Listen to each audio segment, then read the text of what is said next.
दरवर्षी पावसाळा आला की त्याच खड्ड्यात झाडं लावणारे अनेक उत्साही पर्यावरण कार्यकर्ते आपल्यामध्ये आहेत, हो की नाही?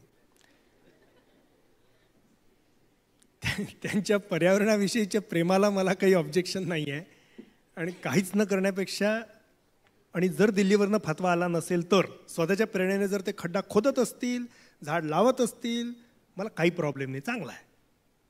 पण कोणीतरी तर हा प्रश्न विचारला पाहिजे की दरवर्षी त्याच खड्ड्यात का लावतोय?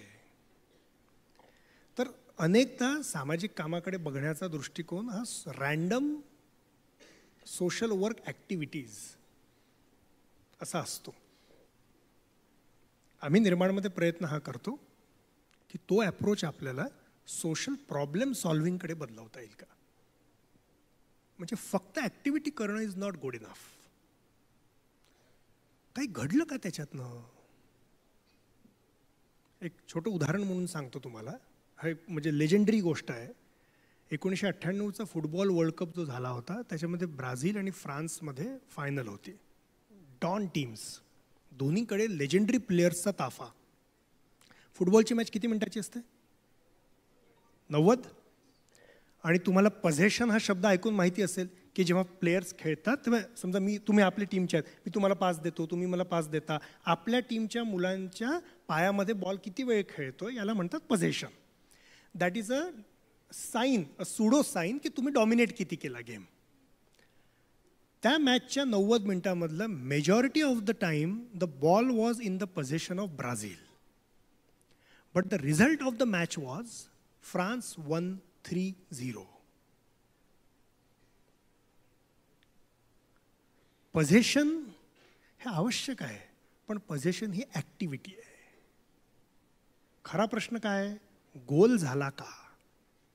तुम्ही नुसतंच पोझिशन करत बसले, खेळत बसले, पण गोलच केला नाही तर काही मतलब नाही आहे.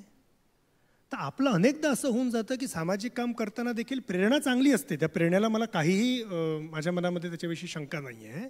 पण आपण हे बघायला पाहिजे की आपण नुसतीच ॲक्टिव्हिटी करतो का, बॉल इकडून तिकडे, तिकडून इकडे, इकडून तिकडे पास करतोय का, की जो काही आपला उद्देश होता तो गोल झाला. आता गंमत काय, फुटबॉलमध्ये गोल म्हणजे काय हे अतिशय क्लिअरली डिफाईन्ड आहे. त्याची एक तो दिसतोच ना तुम्हाला, हा गोल, याच्या इकडे गेला की गोल नाही, आणि या गोलच्या आत जायला पाहिजे. सो ॲक्च्युली फुटबॉलमध्ये clearly defined goal makes it very focused. बहुतांश सामाजिक काम जे आपण करतो त्याच्यातला मेजर गडबड ही आहे की आपल्याला गोल म्हणजे काय हेच माहीत नसतं. आपल्याला एक वेग असतं, माहिती असतं की साधारण त्या दिशेने जायचं आहे, पण म्हणून आपण टपा बॉल मारत ठेवतो. पण आपण अशा धुंदीत असतो की होत असेल बा, पण आपण जोपर्यंत गोल डिफाईन करणार नाही तोपर्यंत गोल झाला की नाही हे कळणार नाही. तर एक जो मला अनफॉर्च्युनेट ट्रेंड अनेक तरुण मुलामुलींमध्ये दिसतो तो हा की ते त्यांच्या कामाच्या ॲक्टिव्हिटी करण्यात आणि ॲक्टिव्हिटीची वर्णनं शेअर करण्यात आणि मग त्याचे इन्स्टा आणि फेसबुक आणि बाकी सगळे जे काही ते तुम्हाला माहितीच आहे ते करणे इतके दंग आहेत की त्यांचं याच्याकडे लक्षच नाही की गोल झाला का. तर माझी विनंती असेल की प्रत्येकाने पहिले थोडे कष्ट घ्यावे हे डिफाईन करायला की गोल म्हणजे काय या कामाच्या परिप्रेक्ष्यामध्ये. कारण ते व्यक्ती टू व्यक्ती, काम टू काम बदलेल. जर्नलिस्टसाठीचा गोल वेगळा असेल, फिजिओथेरपिस्टसाठी वेगळा असेल, सोशल सायन्सेससाठी वेगळा असेल, इंजिनियरसाठी वेगळा असेल. त्यामुळे प्रत्येकाच्या कॉन्टेक्स्टमध्ये गोल म्हणजे काय हे बदलेल, पण ते काहीतरी मला डिफाईन करायला पाहिजे. That is part 1. सो तिथे एक मेंटल शिफ्ट पाहिजे हे मला वाटतं. दुसरं, अनेक तरुण सामाजिक कार्यकर्त्यांसाठी दुर्दैवाने ते स्वतःच साध्य झालेले आहे आणि त्यांचं सामाजिक काम हे साधन झालेलं आहे. सामाजिक काम हे साधन आहे, मी ॲज ए साध्यची फेम वाढवण्याचं. तर हे तर काही योग्य नाही मित्र. हे म्हणजे फारच सवंगीकरण झालेलं आहे सामाजिक कामाचं. त्यामुळे तिथे या इतक्या फेमच्या ह्याच्यातनं आपण कसं दूर होऊ शकतो हे थोडं बघायला पाहिजे. तो दुसरा शिफ्ट मला वाटतं. तिसरा एक मुद्दा आहे ज्याच्याविषयी पण मी थोडा वरीड आहे. तो असा आहे की तुम्हाला कुठल्याही विषयामध्ये काहीतरी चांगलं करायचं असेल तर 5, 10, 20 वर्ष झोकून दिल्याशिवाय काहीच होत नाही. हे MGMचं एवढं सगळं जे दिसतं आपल्याला, हे कसं झालं हे बघायचं असेल तर अंकुशजींच्या केसाच्या रंगाकडे बघायला पाहिजे. He is an incredibly smart person. पण ते केस पांढरे झाले तेव्हा हे उभं होतं, नाही तर नाही होत. त्यांनी असं 2 वर्ष हे करतो, मग 3 वर्ष ते करतो, मग 1 वर्ष हे करतो, असं जर केलं असेल तर नाही होत. हा ॲक्च्युली जो मी आता मुद्दा म्हणतोय ना, हा मला तर चिंता वाटते, पण actually this is a issue which is affecting companies and HR professionals across the world. आणि त्यामुळे तुम्ही थोडं ऐकून घ्या, कारण तुम्हाला यूथ म्हणून हा महत्त्वाचा राहील. Lot of the young people today are extremely hesitant to commit to any particular cause or mission. आणि कमिट म्हणजे मी असंही म्हणत नाही आहे की तुम्ही आयुष्य कमिट करा पहिल्याच झटक्यात. करू शकले तर फारच बरं आहे, पण नाही करू शकले तरी किमान काही तर मिनिमम कमिटमेंट लागते. दर वर्षाला जर जॉब चेंज करणं असेल, आजकाल IT हा पिंड फार झालेला आहे. 1 वर्ष करायचं जॉब, मग ते पॅकेज दाखवून हायर पॅकेजचा जॉब घ्यायचा, मग तो पॅकेज घेऊन हायर पॅकेजचा जॉब घ्यायचा. People just want to keep switching and then they create fancy titles for their new job description, then they upload in their resume and then or their LinkedIn account. So मला बऱ्याचदा असा feel येतो की तरुण मुलं मुली ज्या पद्धतीने त्यांच्या जीवनाचं प्लॅनिंग करतात ना, असं फील येतो की ॲज इफ त्यांच्या मनामध्ये त्यांचा एक इमॅजिनरी रेझ्युमे किंवा इमॅजिनरी लिंक्डइन अकाउंट आहे आणि ते जगण्याच्या प्रत्येक स्टेपकडे असं बघतात, अकाउंटमध्ये ॲड झाली ही लाईन तर कसं दिसेल, मग घ्यायची की नाही ती ठरवायची. So as if they are living life to create a LinkedIn account. मला हे अतिशय शॅलो आणि ट्रॅजिक वाटतं. त्यामुळे तुम्हाला कुठच्या विषयावर काम करायचं आहे, कोणासोबत काम करायचं आहे ते तुम्ही ठरवा, दॅट्स युअर चॉईस. पण त्याला किमान काही वर्ष आयुष्याची जोपर्यंत आपण कमिट करत नाही, काहीतरी खोदण्याचं करत नाही त्याच्यात खोदकाम, तोपर्यंत नथिंग बिग कॅन हॅपन.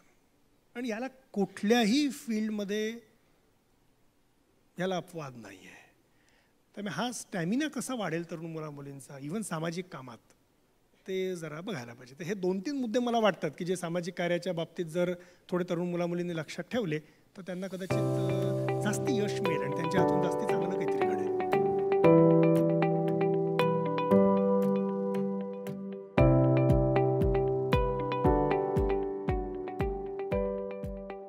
निर्माण के सिलेक्शन प्रोसेस के बारे में एक जगह आपने युवाओं को संबोधित करते हुए कहा था कि हम कौन होते हैं आपको सिलेक्ट करने वाले, आपका आत्मपरीक्षण आपने खुद करना चाहिए. तो आपको क्या लगता है कि उस प्रोसेस में से मतलब खुद का आत्मपरीक्षण युवाओं ने किस तरह से करना चाहिए? वो प्रक्रिया ही एक्चुअली आत्मपरीक्षण के लिए है. लेकिन मैंने तुम जो वीडियो का जिक्र कर रहे हो उसमें मैंने ये पूछा था कि नाम भली सिलेक्शन प्रोसेस हो लेकिन हम कौन है आपको सिलेक्ट करने वाले. वो तो वैसे हो गया ना दिल्ली जैसा, हम कहेंगे तो आप सोशल काम करो. अरे काय को तुमको करना है तुम करो, अमृतबंग की परमिशन काय को लगती है, हो गया नहीं. तो माय पॉइंट वाज कि if youth want to engage into something, take the freedom to do that. निर्माण का जो हमारा यूथ प्रोग्राम है इसमें हम 1-1 हफ्ते के रेसिडेंशियल ट्रेनिंग वर्कशॉप चलाते हैं. गढ़चिरौली में जहाँ पे हमारा कैंपस है वहाँ पे आप में से कई लोग, अंकुर जी से लेके सब लोग वहाँ पे आ चुके हैं. बड़ा ही सुंदर सीरीन कैंपस है, MGM की याद आपको आएगी. तो वहाँ पे ये 1-1 हफ्ते के वर्कशॉप्स होते हैं जिसमें भारत भर से बाकी के युवा आते हैं और जिन्हें अपने जीवन के लिए कोई पर्पस ढूंढने में इच्छा है और जिनको सोशल प्रॉब्लम सॉल्विंग में इच्छा है, ऐसे युवाओं को सिस्टमैटिकली नर्चर किया जाए. ये इस प्रक्रिया का उद्देश्य है.